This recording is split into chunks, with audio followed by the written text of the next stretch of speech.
Yo, what up, y'all? It's your boy Rob coming back at you once again with another crime cast. So before we get started, you already know what to do. If you're not subscribed to the channel, make sure you hit the bell icon twice. Smash the like button, share this video out to all of your followers, and let's get it cracking. All right. So shouts out to everybody that comes to the room. You guys already know the deal. Make sure each and every one of you smashes that like button, share the video out, and take a moment to subscribe to the backup channels by hitting the channel section and hitting the bell icon twice on each channel. All right. So what we're going to talk about today are some idiots that don't even know how to commit crime right. And if you guys watch my Black Light Revelations 1 and 2 channel, when talking about doing crime right, I have a specific criteria for, quote, doing crime right. If you don't know what it is, you're going to have to go back to Black Light Revelations 1 and 2 and binge watch all of my videos until you get that definition. We got some people in the building early. Let me just give some shout outs. Got my man AB Promotions in the house. What up with it, AB? Got my man Carlton Way in the building. What up with it, Carlton? My man Carlton already knows what time it is. This is Off Code Media. You know what?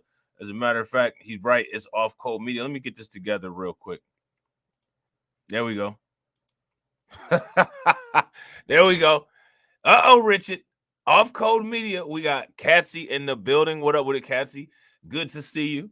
All right. So what we're going to talk about are three morons who were charged after the New York Police Department released a video of a brutal beatdown that killed a New York City cab driver. All right. Kutin Gaima. All right. So let's check this video out. And just be forewarned, it's disturbing.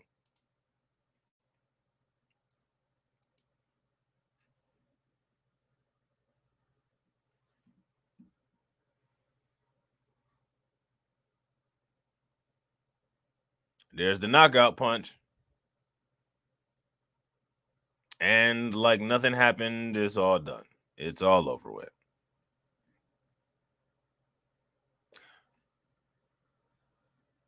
Right on camera. Face all up in the camera. You know what I'm saying? No secrets there. Everybody's seen. So my question for everybody watching is, what do you guys think about that? Kinda dumb. Right? Kinda dumb. And for that very reason, that's one of the reasons why I say some people can't even do crime right. So now here it says 2 men and a teenage girl turned themselves into police, and they were charged Thursday in connection with the brutal beating of Queens taxi driver Kutin Gaima. As new video emerged of the deadly attack, police said Austin Amos and Nicholas Porter, both 20, surrendered to cops at the 101st Precinct in Queens late Wednesday for allegedly skipping out on taxi fare and then fatally beating the taxi driver after he chased him to try to get his money. So they skipped out on the taxi fare and then chased him down. Or they skipped out on the taxi fare, and when he chased him down to try to get his money, they beat him to death. And I agree with AB. What possessed him to chase multiple teenagers? I would have just called the police, honestly. But as that blaming that guy for his own death, I don't like to victim shame, but you got to move in a way that's going to keep yourself alive. Call the police. And I agree. It's money. I'd rather have my life. Facts. But at the same time, though, who thinks that teenagers are just going to kill you for expecting them to pay their taxi fare? You know what I mean? Where, God, man, like this, I don't know what to say.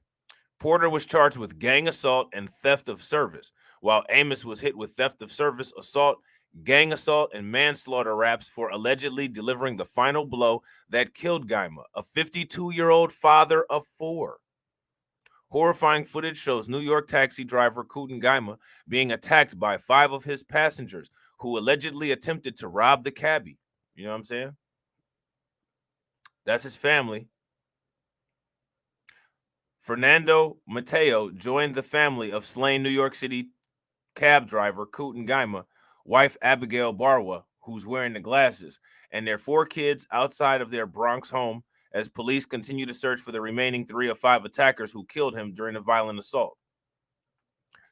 Later Thursday, a 15-year-old girl sought in connection to the deadly attack also turned herself in.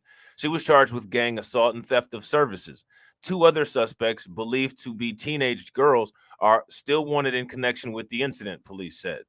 My husband was a good man. He was everything we had. He was the only one I looked up to, and now his life has been cut short just like that, Gaima's wife said. Abigail Barwa said at a press conference in her home on Thursday. Barwa added that she was happy that 2 of the 5 suspects accused of beating her husband to death have been arrested. She had a marriage for the 3 that were still, or she has a message for the 3 that were still on the loose. I'm telling them to turn themselves in because they're going to be caught, she said. Wherever they are, even if they are not caught by man, God is going to bring them in. The mom of 4 was joined by her and Gaima's young children and the taxi union head, Fernando Mateo, who has been closely following the case. It's very difficult to understand why 5 young people attacked the senior to take his money and to not pay his fare and kill him, Mateo told reporters. We all saw the brutal video, the attack on Kutin, and it's something that's left an impression on all of us. Now, here's my question. What was the point of attacking him like that? That's the question.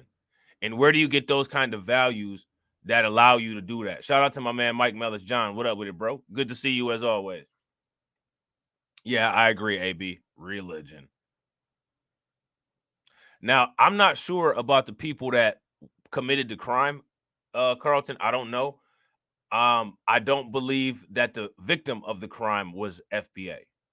I don't think he was. You know what I'm saying? So now here it says Amos and Porter were among 5 taxi passengers who allegedly attacked Gaima after robbing him around 6:30 a.m. Saturday in the Rockaways. Following a ride, Gaima stopped to let passengers out near Beach 54th Street and Arverne Boulevard, but instead of paying their fare, they took off. This is where, in my opinion, he didn't use sound judgment. Gaima chased the group down the street, and when he caught up with them, they proceeded to kick him and punch him, the startling footage shows. All right, so that's what you saw. The clip shows the young men and women pummeling Gaia, who falls to the ground. As 4 of the 5 people begin to walk away, one of the suspects, believed to be Amos, walks towards Gaima and delivers a final devastating blow. And that knockout punch that we saw, that's the one that killed him. Gaima is shown attempting to put his hands up to shield himself from the attacker, but is instead knocked to the sidewalk where he hits his head and stops moving. So it wasn't the punch, probably. It was the impact of his head that caused him to die. Shouts out to my man Bronzy Guy. We got Nate G in the building. What up with it? So now here it says he was taken to St. John's Hospital where he was pronounced dead. Mateo said on Thursday that Gaima's family feels sorry for the 5 suspects. You can't feel sorry for someone that took out somebody you love, man. See, this is the same kind of inappropriate logic that people have during the police killings. Yeah, Rockaways is grimy. That's in Queens, right? Rockaway. They're 5 kids under 20 years old, and they will pay the rest of their life for having participated in the murder of Kutin Gaima, the union rep said. Their lives and their families' lives have also changed. So this family is so noble than rather hate. They're praying for these kids as well. Yeah, I'd be praying for those kids that they get. If you want to be religious, I'd be praying that they ended up in the hottest areas of hell. That's about the only prayer that they'd be getting from me. Mateo called on Queens DA Melinda Katz to, quote, do her job and prosecute all of the suspects in the killing as adults because they are adults and didn't think twice when they had Kutin on the floor, beating him and kicking him and ultimately killing him, he said. So although they're kids, they need to pay for the crime they committed, Mateo added. Now, here's my thing. That's fine and dandy. as long as we do that to everybody, right? We need to all lives matter charging people as adults, not just do it when it's some black kids. And I agree, Val. I don't feel sorry for them. They threw their lives away. Shout out to my man Torian Rain. I feel nothing. Oh, okay. It's Queens adjacent, but still Queens. Okay, got you. The New York State Foundation of Taxi Drivers has offered $15,000 reward for information leading to an arrest. Gaima leaves behind his wife Abigail and their children, ages 3, 5, 7, and 8. At the news conference, Abigail, who was hysterically crying, described her husband as her backbone, who loved his job and lived his life as a law-abiding citizen and man of faith. He just wants justice to be served, she said. So there you go. You know, all these people who say that, you know, people can't find a good, loyal woman. You know what I'm saying? There's a good, loyal woman who loves her man and is deeply hurt that her man was taken from him by some Pookies. So there's that. But if you thought that was it, man, you were wrong. If you thought that was it, man, you were wrong. Real quick, ladies and gentlemen, make sure if you guys have not smashed that like button, you take a moment and smash that like button. Also, make sure that you guys hit that bell icon twice. All right. Shout out to everybody from Noya. New Orleans mother accused of stabbing her 2 children, and she was in the midst of a custody fight. Sounds like she was trying to release custody to their heavenly father, which is crazy. Let's take a look at this.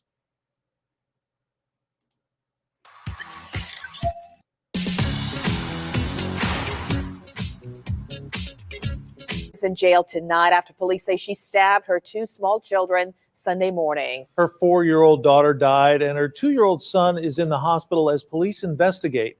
Court documents show the parents of the 2 children were in the midst of a custody battle. Natasha Robin has the story. It hurts. It's sad. Balloons and a stuffed animal mark the home in the 3100 block of Law Street, where police say 31-year-old Janie Pedesclo stabbed her 2 children. Her 4-year-old daughter, identified in court documents as Paris Roberts, died.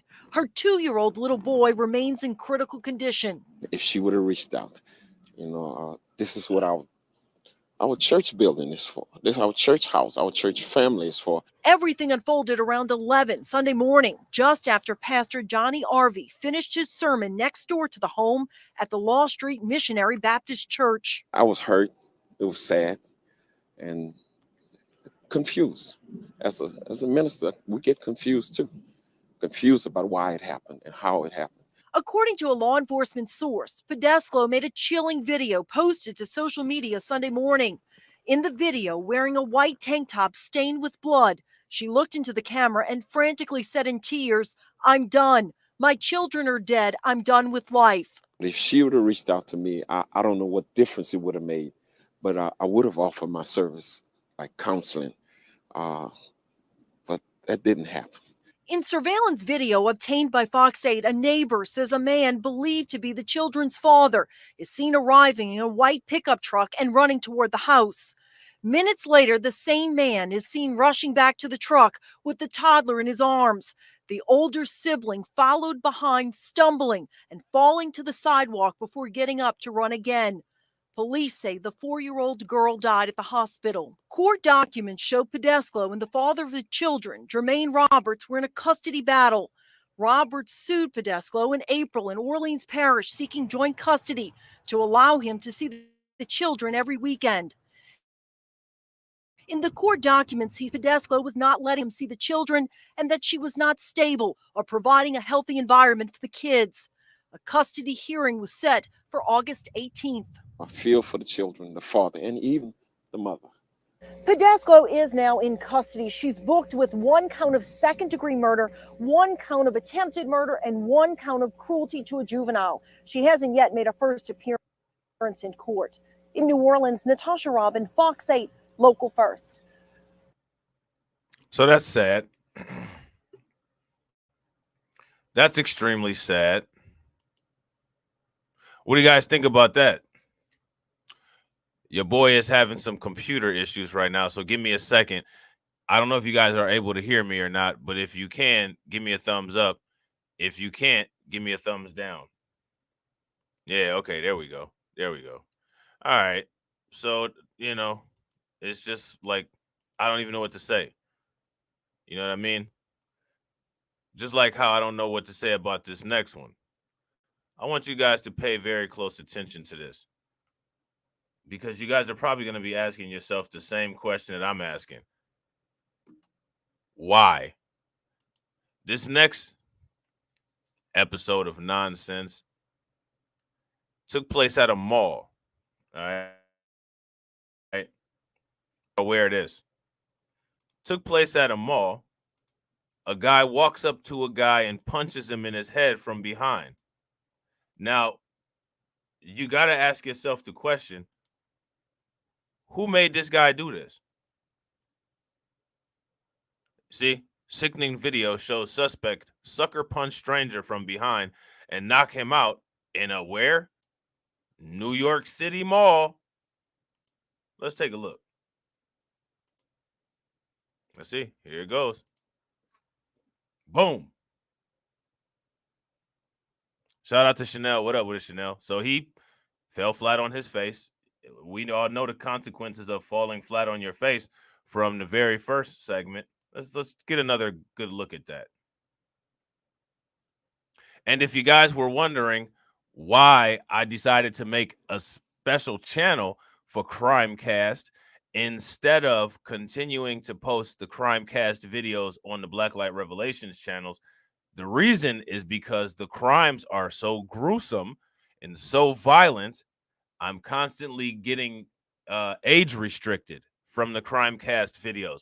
So I figured I'd put them all on a separate channel. So, there a while ago, there was people who were upset because I got so many backup channels.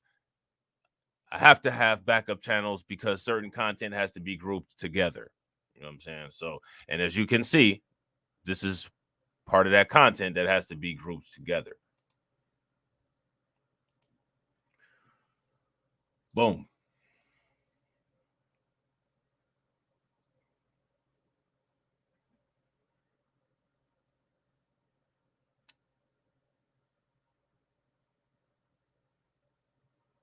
I mean, I don't get it.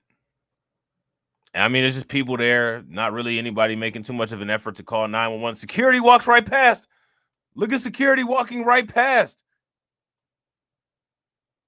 Look at security. There's somebody laying there. Look at security. Yep. Oh, well, nothing to see here.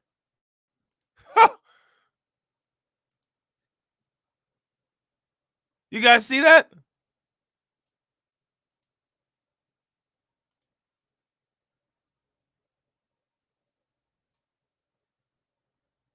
And then they bounce.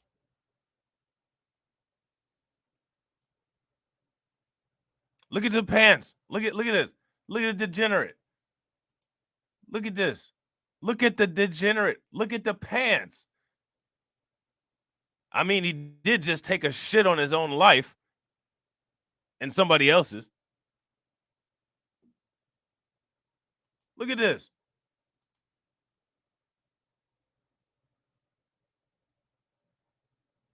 Look at the pants. And it looks like he just got out of the car and lifted up the toll thing.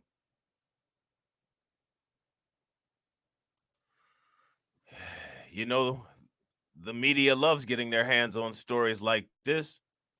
And if you supply the media with content like this, in my opinion, that's the ultimate form of coonery. And that's one of the reasons why I say they can't even do crime right.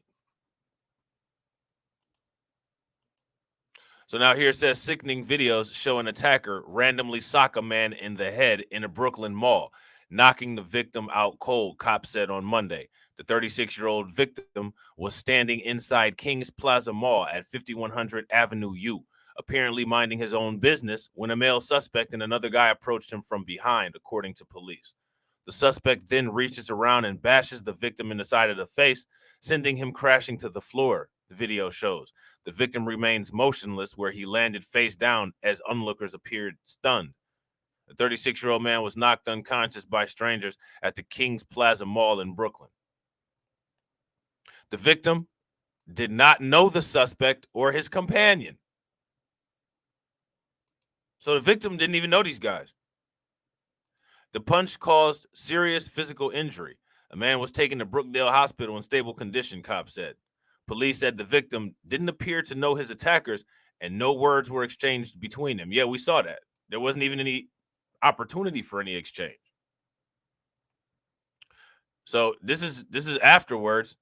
The victim was left face down on the mall's floor after getting punched. And there you go right there. I mean, this dude has his phone out. He bought some stuff from the mall. Anyone with information in regards to this incident is asked to call New York's Police Department's Crime Stoppers hotline at 1-800-577-TIPS, which is 8477.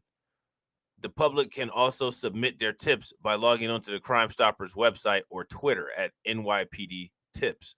All calls are strictly confidential. I mean, let's just get this in one more time so we can see exactly what this looked like in real time.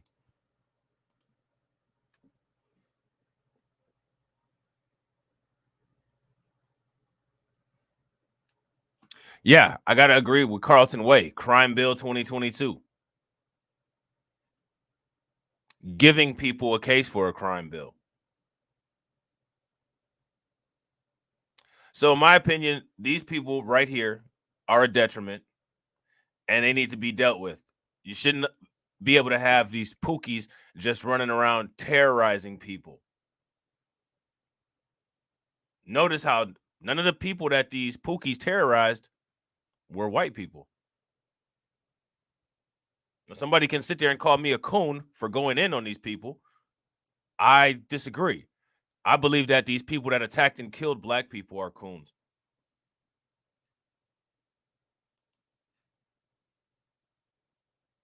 This is buck dancing in the ultimate form, if you ask me.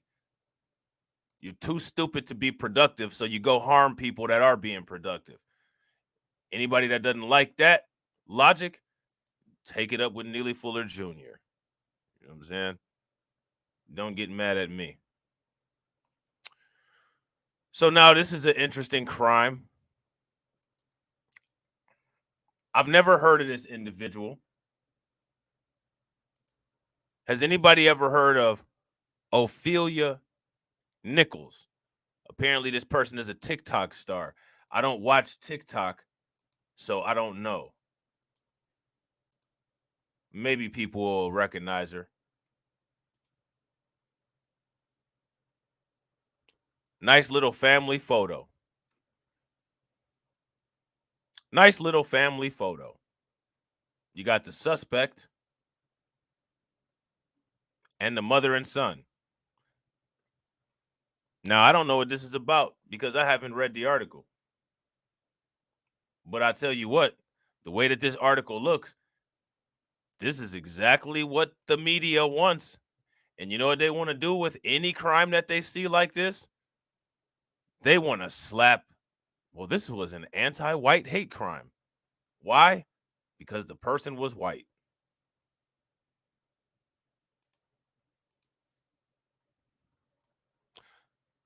So that really makes a nice little case for Eric Adams and Joe Biden to go ahead and come up with a nonsensical crime bill. Wouldn't you say? And don't worry, we got more.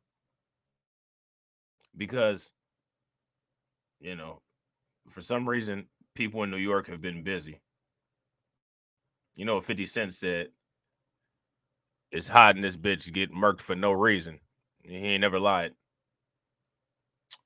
Man who is 20 years old, so this guy here is 20 years old. He was charged, not convicted, charged with murder and death of TikTok star Ophelia Nichols' son. So apparently this is the Ophelia Nichols person, and that person next to her is her son. Reuben Gully, who is 20, was charged in the death of Ophelia Nichols' teenage son, Randon Lee, in Alabama. So this took place in Alabama.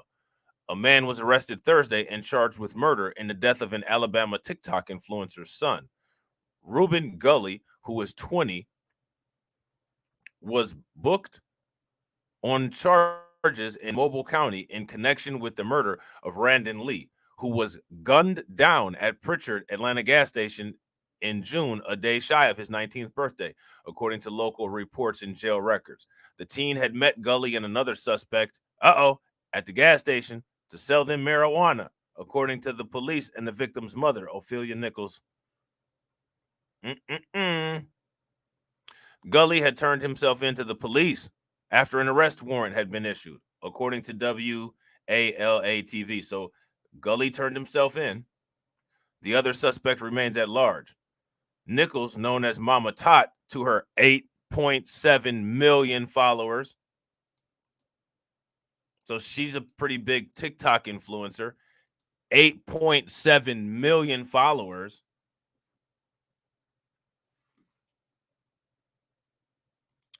That's a nice amount of people to tell this story to. Confirmed the arrest in a Friday post in which she denounced other TikTokers for talking about the development before she did. My baby child's life isn't some funny gossip story that happened in a funny small town. It happened a month ago that we can laugh at about today, or one of those nosy stories that I say, said Nichols, who is known for dispensing folksy advice and positive messages on the platform. This is my child's life, and my child was murdered, she said. What do you guys think about that? One thing that I think about it was she didn't say anything about how she prays for her child's murderer. She didn't say anything like that. That's what I noticed immediately.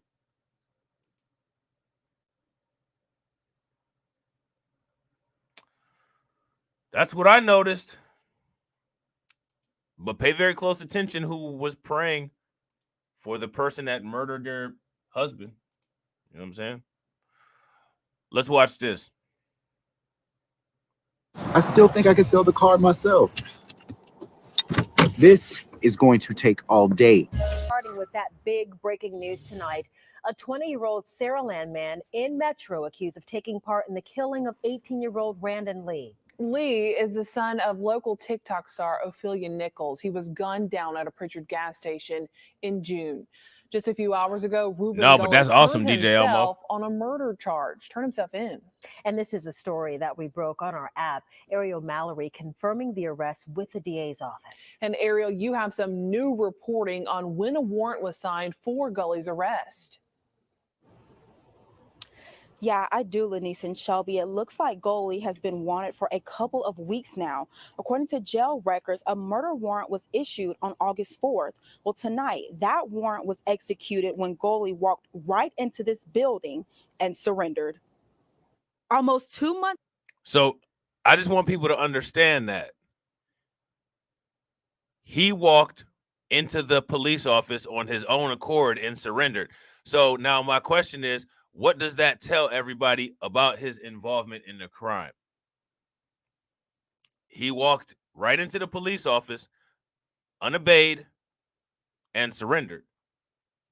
What does that say? And real quick, ladies and gentlemen, if you guys have not smashed that like button, please make sure that you take a moment, smash that like button. Also, if you're not subscribed to the channel, go ahead and make sure that you take a moment and subscribe to the channel. And also, if you see interesting stories involving crime, y'all already know what to do. Y'all can get them to me by my other social media by hitting the About page. But the best way to get to me is through Patreon. And the link for that is in the chat. Months later, an arrest has been made in connection to the killing of 18-year-old Randon Lee. Reuben Gully surrendered at Metro Jail around 5 tonight. He's charged with murder. Lee was shot and killed back in June during what police say was a drug deal. This is surveillance video from that day at the First Stop gas station. It clearly shows someone in a red hoodie get out the passenger side of the black car and walk over to get in the backseat of Lee's car. 11 seconds later, you see the alleged shooter hop out of the backseat, run back to the car with the gun still in his hands before they take off. Lee on the opposite side drives across the street to another gas station where investigators say he crashed and died. Now, here's my question. What was the point of that? And how does one deny video evidence? This is the same kind of video evidence that puts police officers who do wrong in jail, which means that we have this idiot on camera doing wrong.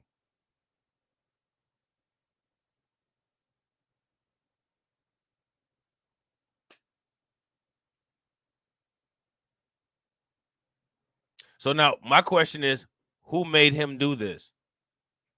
Who made him decide to sell drugs?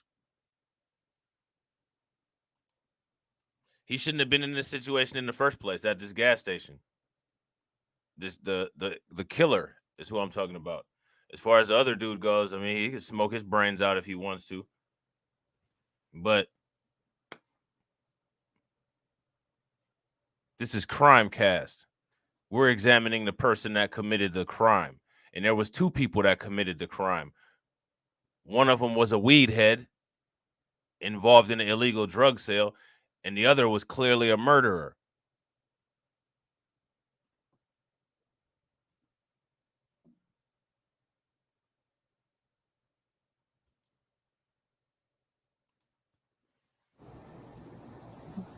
Now, it's unclear if investigators believe Goley was the shooter or the getaway driver. We may learn that tomorrow when he's scheduled for a bond hearing. Live tonight outside Metro Jail, Ariel Mallory, Fox 10 News. So there's that. There he is again. A suspect in the killing of 18-year-old Randon Lee was arrested Thursday evening. 20-year-old Reuben Gully from Saraland surrendered himself to the Mobile County Police Metro Jail on a murder charge on Thursday afternoon. According to jail records, the murder warrant was issued on August 4th. Gully had been wanted in this case for a couple weeks. Gully is accused of shooting Lee at a gas station in Pritchard on June 24th. Investigators said Lee, the son of TikTok star Ophelia Nichols, was shot after he met up with two people to sell them marijuana.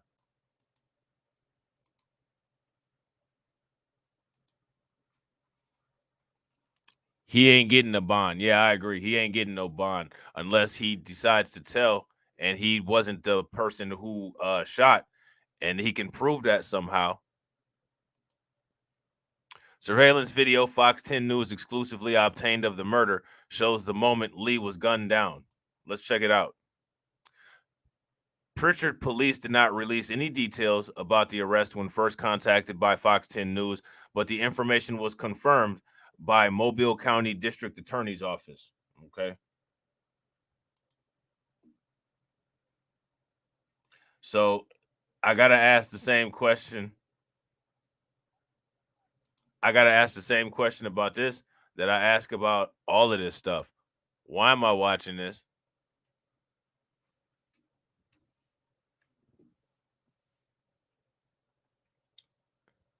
Why am I watching this?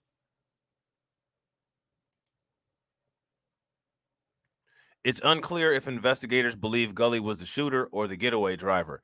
At a bond hearing Friday morning, a judge denied Gully's bond request. An arraignment is scheduled for Tuesday. All right, so now this might actually be the video. Let's see.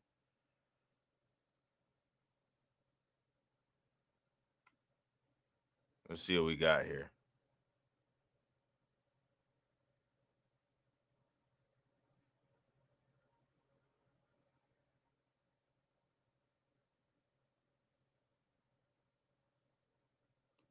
Surveillance video from the night 18-year-old Randon Lee was killed. We have that video that shows the alleged gunman just seconds before and seconds after that deadly shooting. We originally held the video because of the investigation, but now we believe it's time you should see it. Although Pritchard police say they have persons of interest in the case, no one has been arrested. Here's part of that video now. Watch the guy running around a gas pump and then jumping in a car. You can clearly see a gun in his hand. Now, this is the moment right after Lee was shot inside his car at that Pritchard gas station. Fox 10 News' Ariel Mallory joins us now from the Breaking News Center. Ariel, this video clearly shows the man with a gun and the car that he was in. Yeah, it really does, Byron and Lanice. And that's one of the reasons why we decided to show it tonight, because this case remains unsolved. Now, it's important to know that the video is not graphic. It does not show the shooting, but you can clearly see everything that happens before and after the crime. For the first time tonight, you're seeing surveillance video from the night 18-year-old Randon Lee was shot to death. The son of a TikTok star was killed during a drug deal at a Pritchard gas station on June 24th. Around 7:30 that night, a black car parks by a gas pump. You can see the passenger in the red hoodie step out of the car, but immediately gets back in. According to the unedited video we obtained, Lee pulls up to the opposite pump about a minute later in a silver car. The guy in the red hoodie immediately gets out, clearly trying to conceal a gun in his right hand as he waits for other cars to drive off before he walks to Lee's car. It appears he gets in the back seat directly behind the driver's seat, closing the door behind him. What happens next is blocked by the gas pump, but after 11 seconds inside the car, the man rushes back with the gun still in his hand. He jumps in the black car and the driver takes off. At the same time, Lee, who was shot in the back, pulls out of the gas station and drives across the street to another gas station where investigators say he crashed and died. Now, we're hoping one of you recognize the guy with the gun or the car he was in. If you do, call Pritchard Police. Live tonight in the Breaking News Center, Ariel Mallory, Fox 10 News. So there's that. What do you guys think about that?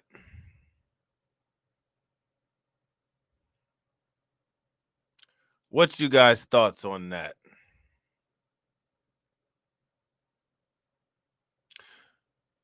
We back in New York. Shout out to New York. Shout out to New York. They busy up there.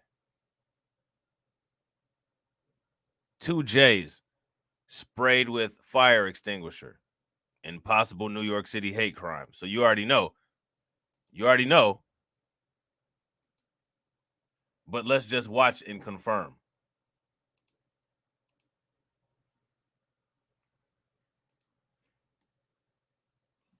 Ah, there it is. Look, look, look. I mean, really? Really? Really now?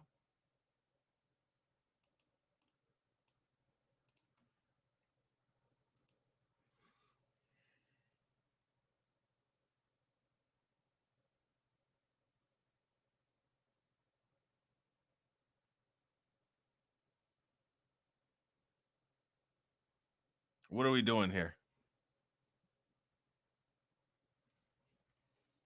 What are we doing here?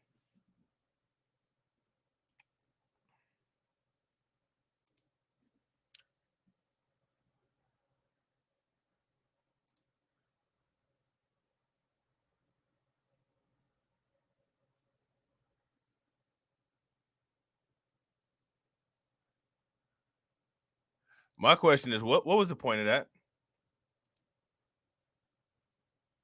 Besides,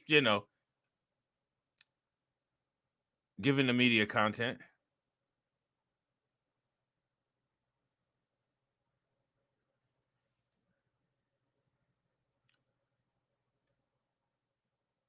Seriously.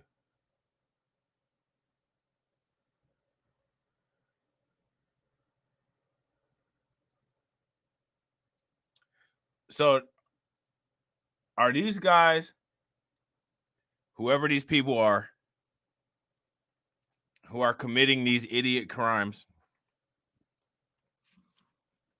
are they giving Joe Biden and Eric Adams juice for their talking points? I agree, Val. That's what we need to find out. Who are these people?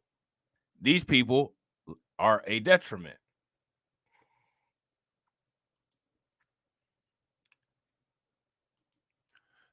Two J-men in Brooklyn were sprayed with a fire extinguisher, and one of them was beat up in a possible hate crime over the weekend, according to police and footage.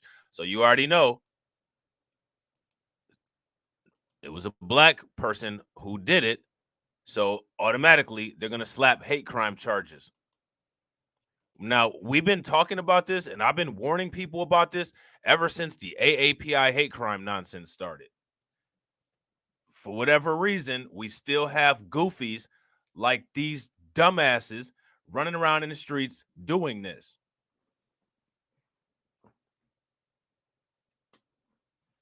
I mean, when you continue to tell people about certain things, when you continue to warn people whose parents don't raise them in a way where they're aware of these kind of things, and then the politicians say, oh, these people are giving us the juice and giving us the ammo to be able to come up with these racist agendas.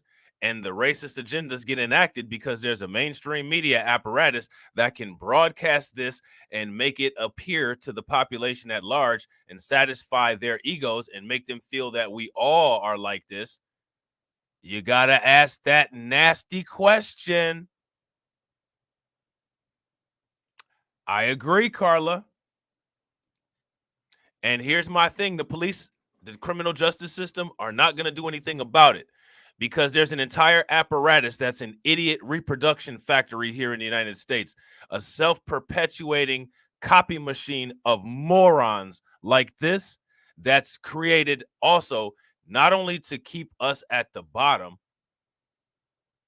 but also so that we'll never be able to maintain visual or intellectual credibility because a majority of idiots is so large. Self-perpetuating dumbass factories. Giant petri bowls full of idiots growing new forms of morons every single day. Self-perpetuating content for the white media and white supremacist talking points. Mix and match of degeneracy. Reproduce, recreate, continue to play the same videos over and over again. There's a whole system behind what creates Pookies and what creates Ray Rays. And it starts off with food assistance and public housing.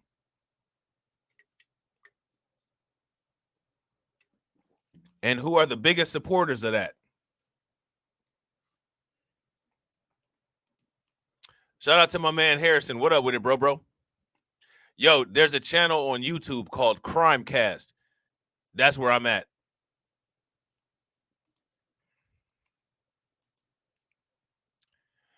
So now here, it says the two disturbing attacks happened within minutes of each other just after 6 a.m.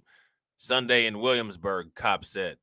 Surveillance cameras video of the first incident released Monday by the New York Police Department shows an attacker blast a 72-year-old man dressed in traditional Hasidic garb with the fire-quelling chemicals on Taylor Street and Lee Avenue. The victim, who asked not to be named, told CBS 2 a group approached him from behind, just like how that guy got approached from behind at the mall, and one of them chased him before spraying him in the head. One guy ran after me and he started to spray, the victim told the station. I tried to walk as fast as I could. Footage then shows a group of apparent teenagers walking away from the attack, according to the NYPD, which is seeking help to identify the suspects. So now, what do you guys find in common with this and the first video that we watched?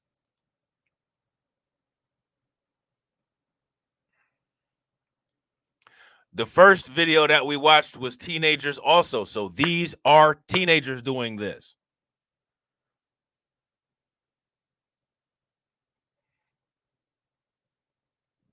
Too much McDonald's, lean consumption, and genetic crack residue.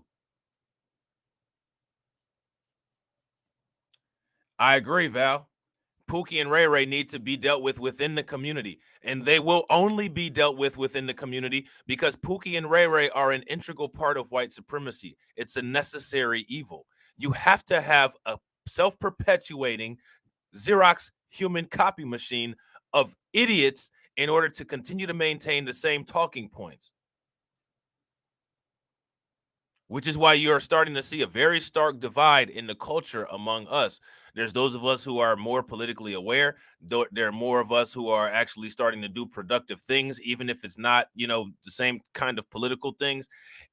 And then there's the Democrat, liberal, idiotic, and criminal class, like these idiots here. And that's what they need to perpetuate. And that's what they are perpetuating. And they do them in the new slave breeding houses called the projects, which is one of the reasons why the projects exist. Because if you put a bunch of non-productive people on top of a bunch of non-productive people, they're going to recreate more non-productive people. And that can reproduce by either getting around people who are productive and dragging them down or killing them, which is one of the reasons why you see the kids who get killed in the hood are always productive kids who are doing something good with their lives. It's always the little black kid that's on the honor roll that gets killed. It's never an idiot. It's never one of these teenagers. It's never one of these people that's doing this kind of shit. It's always the honor roll student because it's an assassination. There's no statistical possibility that every time a young black kid gets killed, it's always a kid that wasn't involved in gang violence. How is that possible? I'll tell you how it's possible. It's because they're assassinations.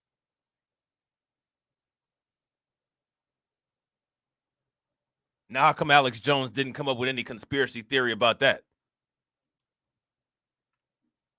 The victim's son told the station that he believes that the assailants were motivated by anti-Semitism. Now, what I find fascinating about this is that nobody said anything about any anti-Semitic sayings that were said, or, they just came up and sprayed him with a fire, thing. But somehow he assumes that this is anti-Semitism, but we have to prove that it's a hate crime when a white person calls us the N-word, because white people just believe that they should be calling us the N-word. They believe that that's the appropriate way to address black people. And there we go with, down there, the PNC picture that wasn't a hate crime. That looked like a love crime going on down there. But that's another story for another day. I hope his nose doesn't fall off. You know how lying with the Pinocchio story, lying made Pinocchio's nose grow? Well, as a result of monkeypox, it looks like, quote, lying, if you happen to be lying with somebody, in most cases another man, it's going to make your nose hit the flow. You know what I'm saying? But that's another story for another day. It was not my father. It was another J guy, like 2 minutes after his attack. Definitely it's a hate crime, he told the station. No, definitely it's a hate crime, because if a black person looks at you funny, or if there's too much bass in their voice, it's a hate crime. Try to tell people about this shit.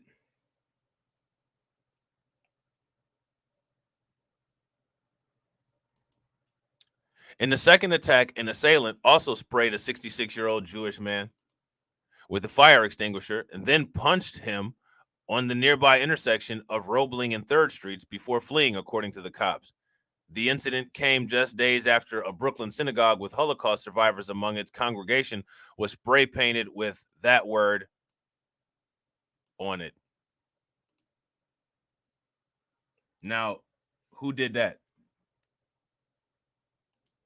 Yeah, goodbye. Who did that? So again, I got to ask this question.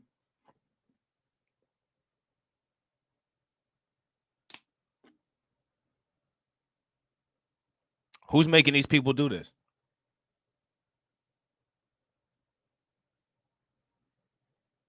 I agree, Carla. The do-nothings are taking out the do-somethings.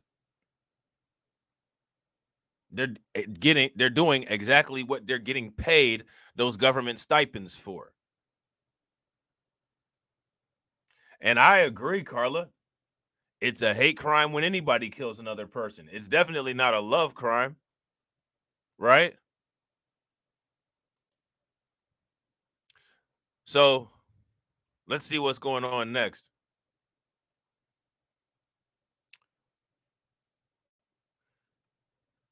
Courtney Clenny, she's gone from an OnlyFans model to like a super Karen. You know what I'm saying? I don't know if anybody was aware of that. She has some very interesting expectations. At least her attorney does here. If I can get this, here we go. Okay, hold on real quick. I mean, I'm telling you, man, New York Post can be extremely difficult to work with at times. All right, let me see. There we go. My man Harrison's in the building. What up with it, Harrison? Good to see you, bro.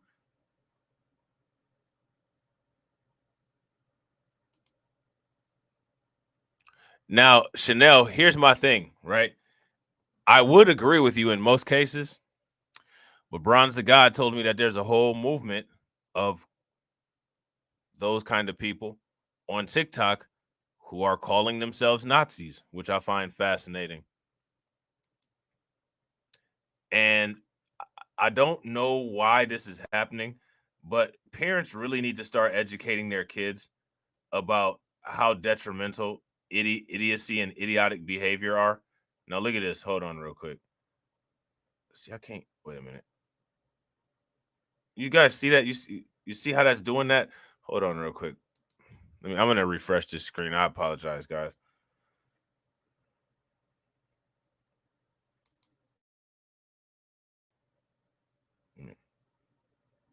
If you guys haven't smashed the like button, please make sure that you guys take a moment and smash that like button. All right, here we go. All right. And there's no sound, so it's not, you know.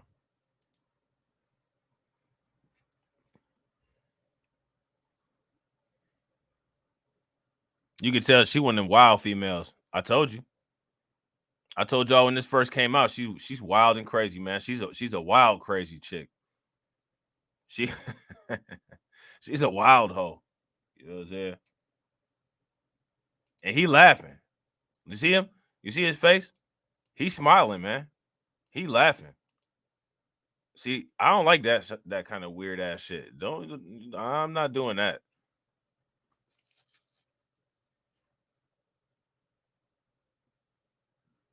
Oh yeah, Pookie and Ray Ray already here.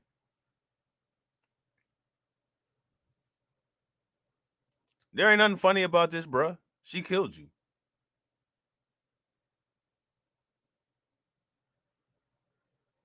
So now, OnlyFans model Courtney Clenny's request to keep evidence secret in murder case opposed by prosecutors. I mean, duh. They're not going to keep the evidence secret. Why would anybody keep the evidence secret? That's a dumb request if you ask me. As usual, nobody did, but I'm going to give my 2 cents anyway. Don't you guys think that that's a dumb request?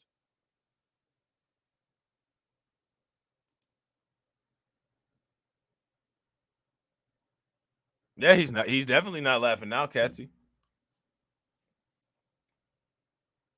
Look at it. Look. Shout out to Roots Trackers. What up with it? Anyone fighting in the damn elevator is cuckoo for Cocoa Puffs, right?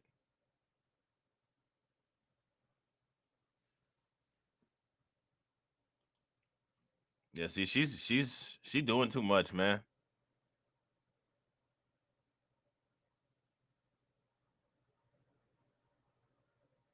I mean, she chasing him down and shit, like, for real. Sheesh. So now here it says Florida prosecutors objected Friday to keeping evidence secret in the murder case of OnlyFans model and accused boyfriend killer Courtney Clenny after her defense lawyer asked a judge to limit what could be released to the public. Clenny, who was 26, allegedly stabbed Christian Obumseli, who was 27, to death with a kitchen knife during a spat in their luxury high-rise apartment in April. Like, this is insane. You see how they were fighting in the elevator? like, I honestly, like, I think they both had one of them toxic kind of relationships where they liked it. Like, he was smiling in the elevator. You know, that kind of stuff don't make me smile. Like, man, don't be irritated. Don't be acting like a damn ankle biter. You know what I'm saying? Like, come on now. So now here it says it's been the defense that has been frankly keeping this case in the media attention, says the assistant state attorney of Clinty's lawyer, Frank Prito. Mr. Obumseli was dead for 5 days, and the defense was making statements to the media, both in print, on television, and on local news. The social media star turned inmate wasn't present for the brief Zoom hearing. She is still locked up at Hawaii Community Correctional Center on the Big Island, where she was arrested last week on one count of second-degree murder. In the motion filed Thursday, Prito blasted Miami State Attorney Kathy Fernandez-Rundle for sharing surveillance video at a press conference of Clinty beating Obumseli in an elevator more than a month before his alleged murder.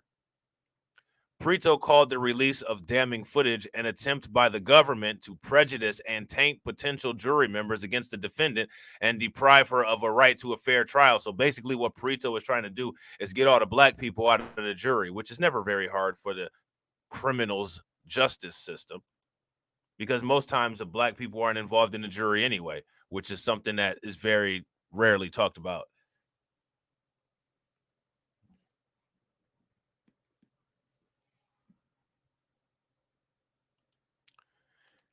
Prito has repeatedly said Clinty acted in self-defense after she says Obumseli strangled her. The motion asked the judge to ban prosecutors from publicly releasing any evidence without permission from the court.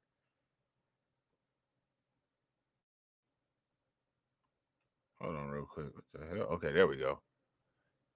Prito also filed an emergency motion to preserve Obumseli's body for inspection, but the family's attorney, Larry Hatfield, said he had already been laid to rest in Dallas, Texas, weeks ago. It would be sacrilegious and go against the family's religion for the body to be exhumed at any time, Hatfield told the court, adding that such an extraordinary remedy would further traumatize his loved ones. The victim's brother, Jeff Obumseli, and cousin, Karen Egbuna, listened into the proceedings. The judge said she'd issued a decision on motions after conducting a hearing.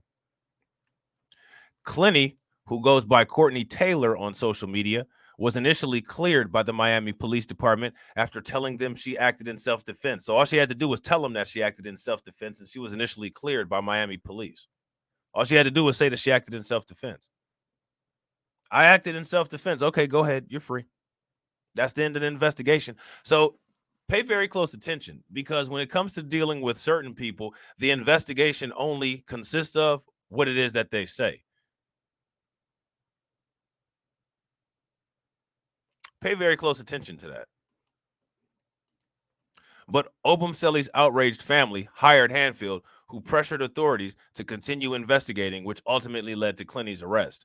Prosecutors say that Clinty, while on the phone with her mother, plunged a kitchen knife 3.5 inches into Obumseli's chest, slicing his subclavian artery.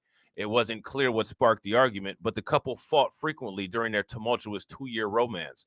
Clinty was arrested in Las Vegas for battery in July of 2020 after allegedly hurling a glass at Obumseli's head, which narrowly missed him, according to police records.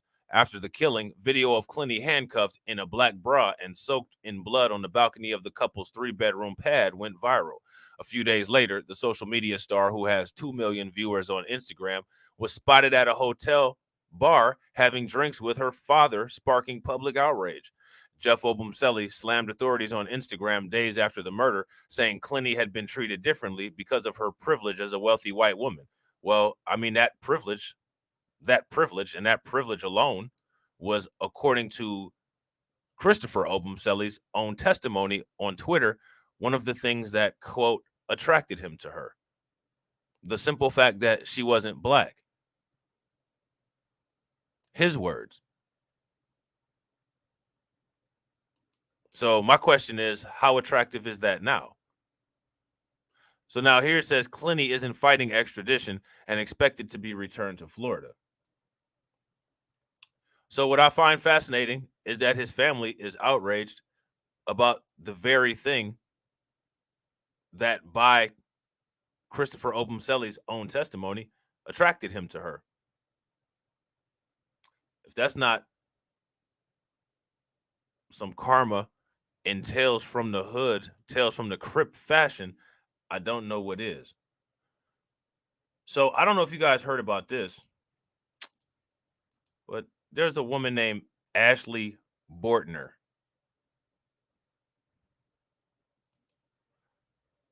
And this woman named Ashley Bortner was found burning near some railroad tracks.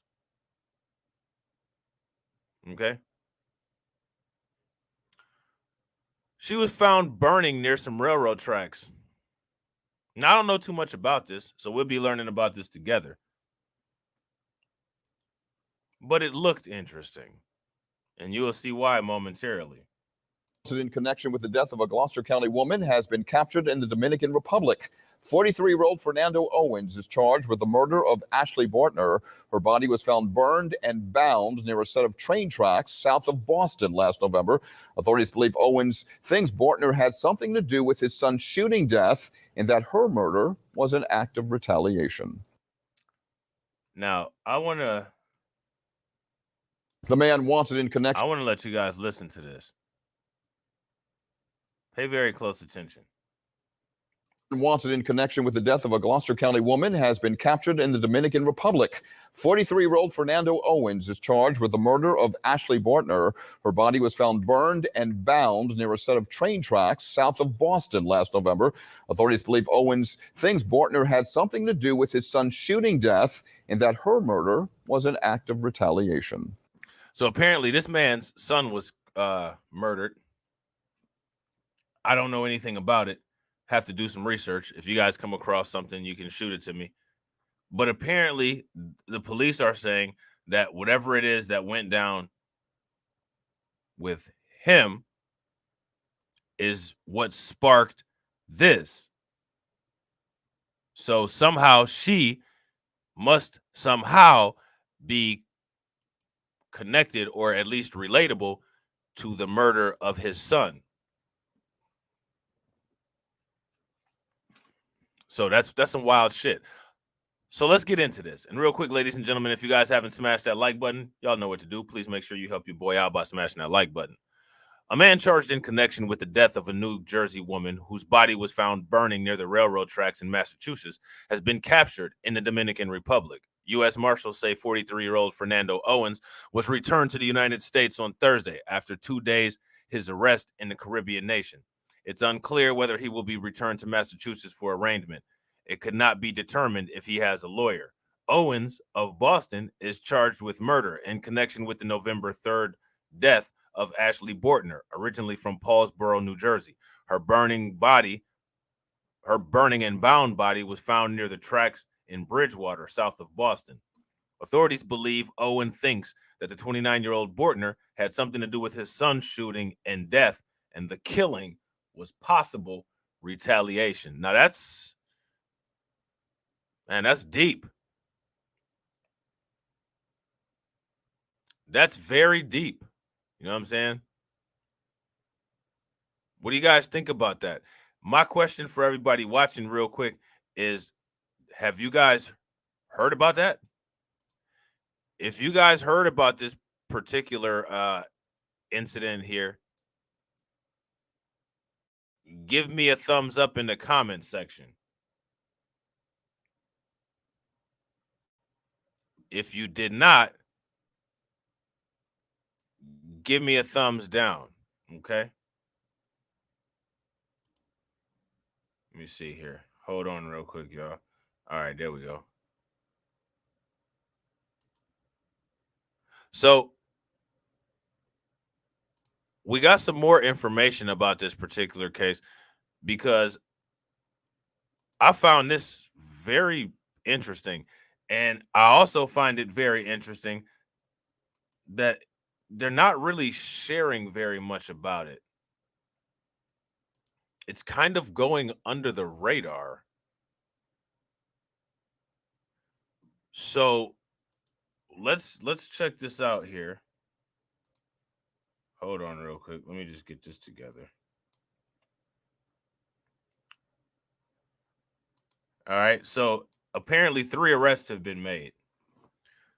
Third arrest made in death of New Jersey woman found burned on railroad tracks. Okay. Now, this is from way back in December 7th of 2015.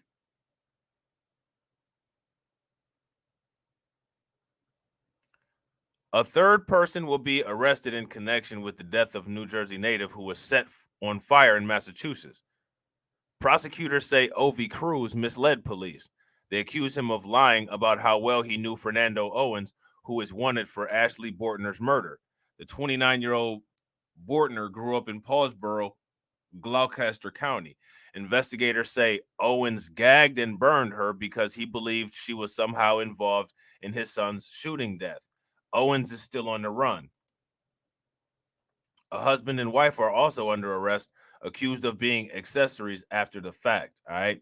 So now, when it comes to this story, you're just getting little bits and pieces of information like this, but this has been going on since 2015.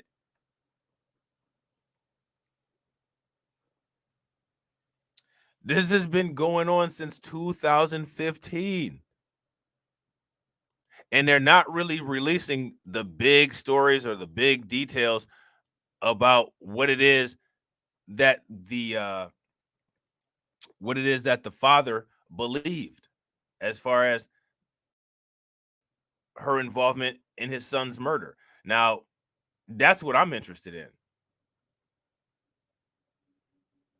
I'm curious about that.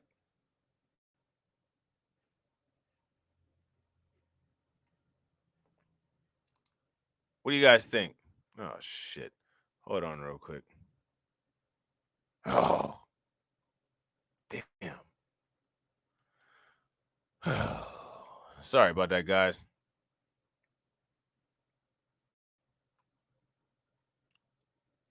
Got some technical difficulties popping off over here. There we go. Okay. All right. Now, I don't know if anybody is subscribed to my other channel called Blacklight Revelations News Reviews and Reactions. How many people are subscribed to Blacklight Revelations News Reviews and Reactions? We're going to be doing episode 2 of Outrage Alert at some point today. And the reason why we'll be doing episode 2 of Outrage Alert is because I don't know if anybody saw my community post about that woman on Twitter and what she wrote about this particular incident right here. Not talking about this, not talking about the title, but talking about this video that is right here. We're going to watch this video real quick. And just keep this video in mind when I go live on the other channel.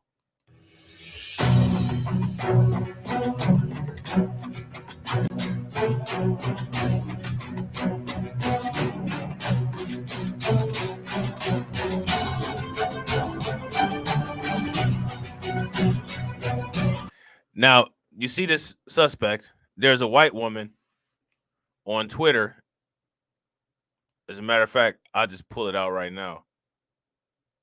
Give you guys a little preview real quick. And I had a good article for you guys, and I accidentally closed it out, and I didn't save it. Let me see something here. Oh, that's nice. Oh, yeah, here we go. Okay. All right. So this is the tweet that I put on my community post. All right. Can you guys see it? If you guys can see, if you guys can't see it yet, hold on real quick. All right. There you go. So I want everybody to make sure that they read this delusional woman post. Horrific police violence in U.S. against a man lying defenseless on the ground. We've seen this before, haven't we?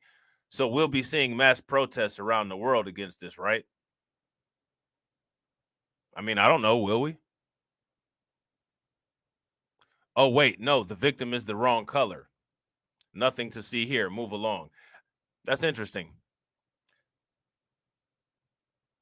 I didn't know that there was a wrong color as far as being a victim of police violence. The problem is that the people of his color are the first people to side with the police. That's the color problem in this entire issue, Julia.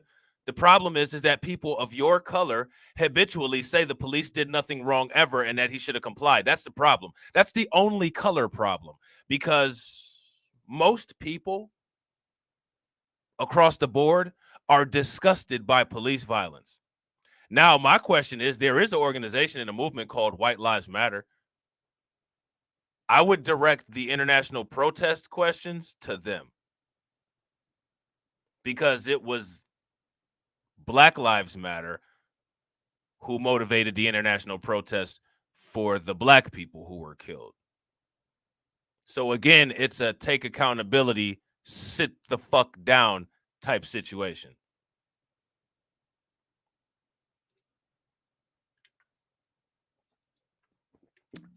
People of that color perpetuated the he's resisting narrative. So I guess before anybody gets a little bit too outraged about this, one of the first things that we'd have to do is ask about this guy right here and say, was he resisting? And I mean, when it comes to resisting, what are we talking about? Are we talking about resisting an ass whooping? Are we talking about resisting getting killed? Or are we talking about resisting arrest? Because when white people spew that out about black people getting killed, they really never specify which of the three they're talking about, because in most cases, all three are kind of combined. So white people can miss me with this wrong color shit, because they're the ones who determine which color is the wrong color versus which color is the right color.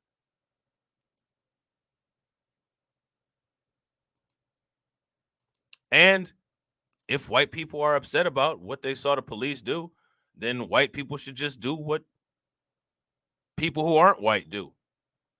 Fight against white supremacy, because white supremacy kills white people too. Like literally everybody who's not white has said. So maybe the reason why there's not nationwide protests about it is because white people don't listen when talking about white supremacy, so they don't know how to identify when it cannibalizes and takes one of their own.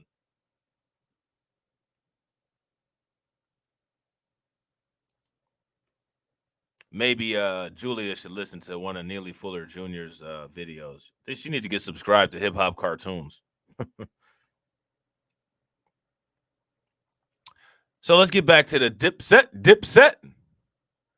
UN diplomat dodges New York City grape rap thanks to diplomatic immunity. Dun, dun, dun, dun, dun, dun, dun, dun, dun, dun, dun, dun, dun, dun, dun, dun, dun, dun. Yay! Dun, dun, dun, dun, dun, dun, dun, dun. Yay!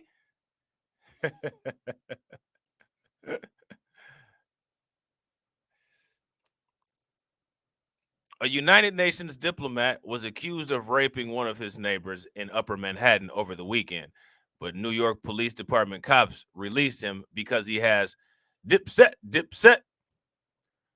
Authorities said on Monday. Charles Dickinson, Emin Aha, 46, a career diplomat for the Ministry of Foreign Affairs and International Cooperation in South Sudan, was arrested in Sunday's alleged sex assault on a woman inside her apartment around noon, according to police report obtained by the Post. Ali Ha was taken into custody on suspicion of grape and brought in for questioning, cops said. But once he informed detectives from the New York Police Department Special Victims Unit that he was a member of the Dipset, investigators confirmed he had immunity and swiftly released him without formally charging him, police said. So now that's interesting.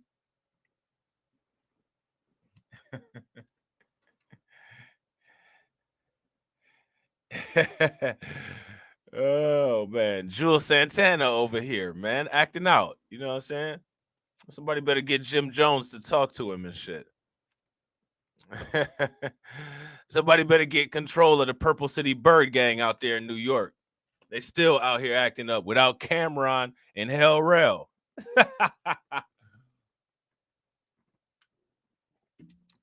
You know what I'm saying? Where True Life at? Dipset was behaving real good when True Life was out wilding out. You know what I'm saying? In true life, them calm down. So I guess they them got back out of control. We got Dipset out here making front page news. Purple City Bird Gang. Bullin'. But once he informed detectives from New York City's Special Victims Unit he was a diplomat, a member of the Dipset, investigators confirmed he had immunity and swiftly released him without formally charging him, police said. The victim, who lives in the same building as Ali Ha, told cops she went to walk a neighbor's dog around noon when a man approached her in the lobby, according to police report and sources. I wonder, is this the thick chick in sandals that Jules Santana was talking about?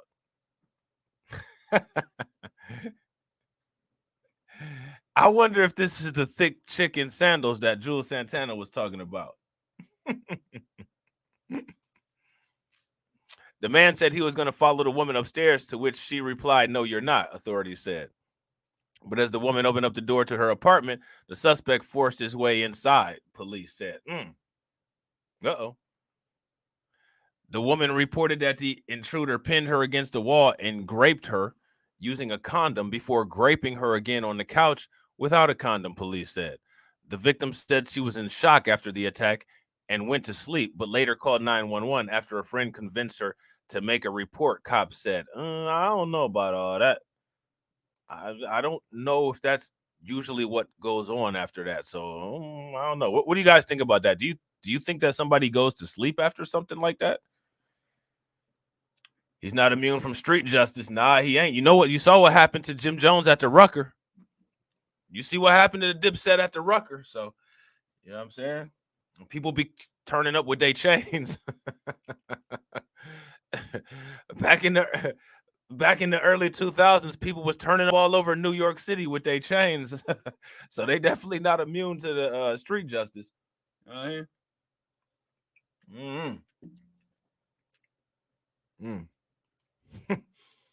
She was taken to Columbia University Medical Center for medical attention. Ali Ha was arrested as a suspect nearly 12 hours after the alleged attack, but was cut loose a short time later, police said. The alleged attack happened inside of a building on Wadsworth Terrace Fort in Fort George, where Ali Ha lives, police sources said. It's incredibly disturbing that someone who is accused of rape cannot be held accountable, no matter what the facts are, Jane Manning, who's the director of Women's Equal Justice Project and former sex crimes prosecutor, told the Post. I hope that the New York Police Department detectives will still do a full and thorough investigation to establish what the evidence shows. Now, here's my question, right? If you have diplomatic immunity, shouldn't they be able to send the evidence of the crime that you committed to the embassy in your country, and then your country should extradite you and prosecute you? Wouldn't that make sense? Isn't that how that works? What do you guys think? I'm not exactly sure how that works. That's why I'm asking. What do you guys think about that? She was probably in shock and didn't know what to do. Yeah, she could have been. People react to things different. You know what I'm saying? Regardless, no one should have to go through that. So now it says Ali Ha could not be reached for comment. On Monday afternoon, 2 detectives were spotted leaving the apartment building, and another pair of cops was posted in the lobby. Residents said officers' presence was not typical. 2 women answered Ali Ha's door and declined to comment when asked about the incident. There's no one to talk to here about that, one of the women said. The deputy permanent representative for the Embassy of South Sudan, Celia Ading, told the Post on Monday, "We weren't aware of this. I tried calling him just now before I called you, but he didn't answer," she said of Ali Ha. She said her boss is currently away from the office and that the embassy would have more comment when he returns. He's going to be coming in, so I will have a conversation with him and then get back to you, she said of the higher up. And of course, this is not something that's tolerable at all, she added to the allegations. So we'll be reporting to our headquarters and seeing what's going on. In another case involving diplomatic immunity, Martiniano Sosa, the husband of an Argentine diplomat, was allowed to walk free after allegedly beating a United Nations worker to a pulp, police sources said. Did you guys hear about that? That's this guy right here, looks like. Sosa allegedly doused Mataz Hassat with a drink and then slugged him in the face in a 2018 boozy party at the Cuban embassy in Midtown. Sosa was covered under the diplomatic immunity of his wife, Argentine envoy Natalia Bobbio, and did not face criminal charges, sources said. It's not clear if Sosa ever faced any repercussions for the incident or spoke about it publicly. The alleged beatdown came a week after another case in which a suspect was briefly freed thanks to his wife's credentials. In that case, exclusively reported by the Post, a British diplomat was allegedly beaten up by her husband when he became enraged at what clothes she wore. Oh, man, what's going on with these people? What's up with all this?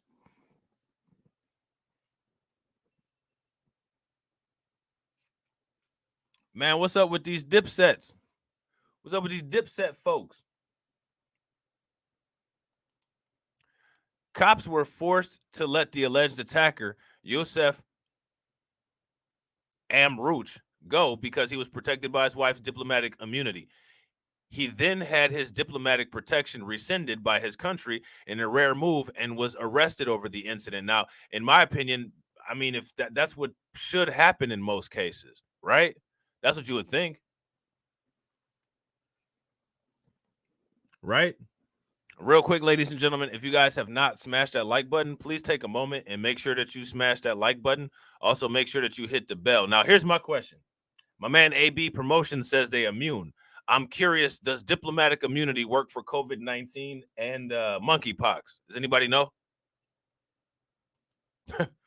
Does anybody know if does anybody know how effective diplomatic immunity is on COVID-19 and monkeypox?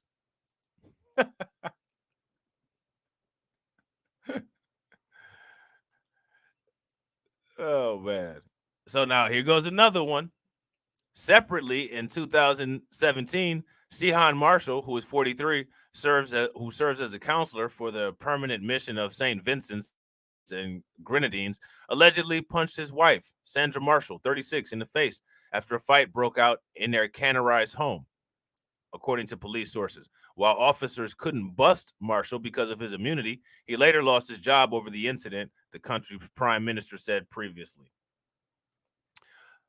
The notion of diplomatic immunity has its roots in ancient Greek and Roman times when it was doled out as a special status to envoys, according to the U.S. State Department, which I find interesting because qualified immunity has its roots in diplomatic immunity. And the New York Post wants to make sure that all police officers who harm black people have qualified immunity, but they're very offended by the notion of diplomatic immunity.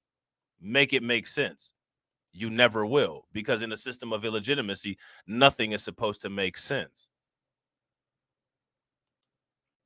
The U.S. adopted its own legislation in 1790 that gave absolute immunity to diplomats and their families and servants. The law has since been revised over the years to decrease the amount of immunity at times and the number of people who might get it. The United States benefits greatly from the concept as it protects U.S. diplomats assigned to countries with judicial systems far different from our own, the agency says. Well, I find that fascinating because it sure as hell didn't protect Brittany Griner, now did it? Brittany Griner is not part of the dipset. She part of the jailhouse gang. You know what I'm saying? The U.S. adopted its own legislation in 1790. So the United States has had this immigration plan for a very long time because 1790, if I'm not mistaken, that's only 14 years from when the United States Corporation was officially incorporated. Still, the department acknowledges that dealing with the concept of immunity poses particular problems for law enforcement officers by virtue of their oath and training, and are unaccustomed to granting special privileges or concessions to individuals who break the law. That's funny because that's exactly what police officers do and facilitate. And they're actually agents of a system that was created to assist individuals who break the law. and police themselves are individuals that break the law. The State Department adds that law enforcement must keep a sharp eye on how it is administered, saying diplomatic immunity is not intended to serve as a license for person to flout the law and purposely avoid liability for their actions. No, that would be called a police badge. That's what the police badge does, not diplomatic immunity. Get your shit straight. Come on, New York Post. Come on now. Get your shit straight.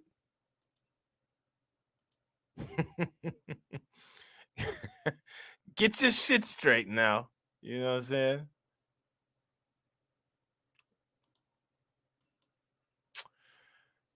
I don't know, man. I don't know.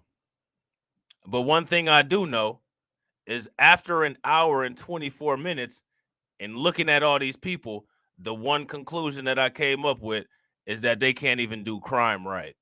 So with that being said, ladies and gentlemen, I hope you guys enjoyed the stream. If you're not subscribed to the channel, you already know what to do. Make sure you hit that bell icon twice, smash the like button, share this video out to all of your followers, follow the backup channels, catch up on the older videos, and I will catch you all on the next one. All right? Peace.